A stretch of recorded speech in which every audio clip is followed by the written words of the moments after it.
Hello friends, आज हामी घुम्दै आज तेस्रो दिन हो र दिल्लीबाट हामी जयपुरमा छौँ र यो मेरो पछाडि देख्न सक्नुहुन्छ हो त्यसलाई चाहिँ एम्बर फोर्ट भनेर चाहिँ भन्छ। जयपुरमा छ यो र यो पुरै पिङ्क जस्तो देखिन्छ नि, ओरेन्ज जस्तो हो। यो चाहिँ पिङ्क सिटी भनेर भन्छ र पिङ्क सिटी भन्नुको कारण नै यो कलर वाइज घर देख्न सक्नुहुन्छ, त्यही भएर चाहिँ यसलाई पिङ्क सिटी भन्छ।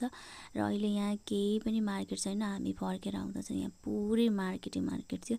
मान्छे अहिले एउटा देखेको छैन खासै, तर आउँदा चाहिँ यहाँ एकछिन रोकेर केही सामान किनौँ भन्ने पनि त्यसरी ठाउँ थिएन, त्यति भिड हुन्छ साँझतिर यो मार्केटमा।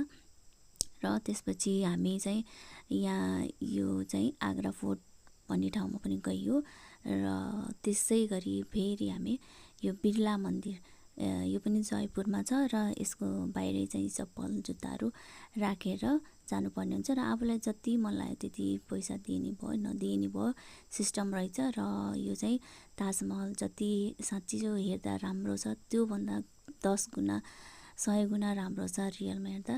Thank you guys.